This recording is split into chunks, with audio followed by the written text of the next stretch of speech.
CASA is part of the Family Division of the 8th Judicial District Court, whose mission is to represent the best interests of foster children here in Clark County. And here with us this morning is CASA volunteer Allison Sandowski to share more about her experience. Good morning. Good morning. Thank you for having me. Thank you for coming Yes. in. So what initially attracted you to the proposition of working for CASA? Yeah, I knew I wanted to be involved in my community, specifically with youth in the community, and I answered a call for volunteers just like this and learned more about what happens when kids enter foster care. And the more I learned, the more that I knew that I wanted to use my voice to help advocate for them through that process. Now, you've been advocating for teens, so what sort of challenges have you encountered, and what were the ways that you were able to overcome that? If you had told me that I would be working exclusively with teenagers, I would have told you that you were crazy.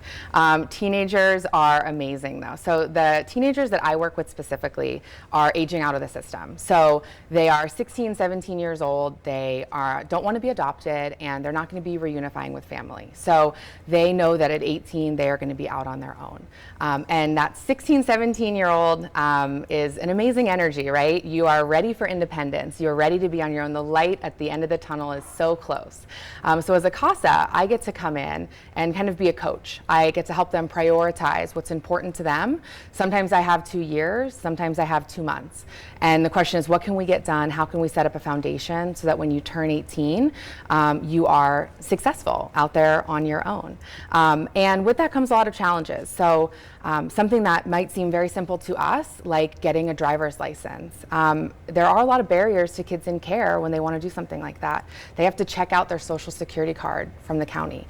So they not only have to make that DMV appointment, but they have to make that appointment to check out their social security card a couple of days in advance, get to that appointment. There's some additional paperwork involved for their proof of address. There's just a lot of extra steps and barriers. And I know when I was that age, I could not fill out a form to save my life, right? True. Yeah, and they true. have all of these different forms and processes that they have to follow. So I get to help advocate for them and teach them how to also go through all of these steps to get some of these kind of basic fundamental teenage, rites of passage completed. So that way when they're on their own at 18, they're ready to go and they have these tools. You're obviously part of their lives at a difficult stage, and you're kind of like a rock in that process. And clearly by your desire to be part of that in teenagers' lives, there must be relationships you build with some of the children in this program that bonds form, and you're still in contact with some of them, and it develops into almost like a godparent or an aunt style situation. Yes, auntie. I actually just got to have dinner with one of my former CASA youth last night. Nice. And we celebrated her son's 2nd birthday. So I'm also a CASA auntie. So yes, these relationships can stay. I tell them as long as they want me in their life, they're going to have to throw me out of their life, because we have gone through a lot together. And wanting and needing someone in your corner doesn't end when you turn 18 or 20 or 25. We all want someone cheering us on. And the fact that I get to be that for these youth is something really special that I don't take for granted. Well, it's such a beautiful thing, and you're so passionate when you're talking about it. What would you say to someone who might be considering and listening and saying, wow, this sounds like maybe a program I'd like to help out with? Yeah, I would say come on in. Jump on in, the water's warm.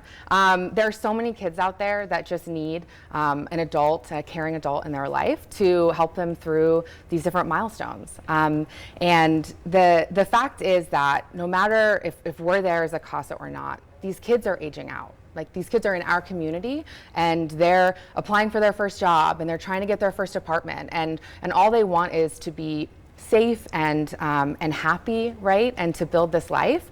And they're doing that with or without our help. And think about how much of an impact that you can make if you get to kind of walk alongside them and help connect them to all the resources that our city has to offer. Well, thank you so much for coming in. Yes. Your passion's clear for all to see, and I hope that you've influenced someone out there watching at home right now to pick up the phone or go to the website. And if you want more information about the program or how you can become a CASA volunteer, visit casalasvegas.org.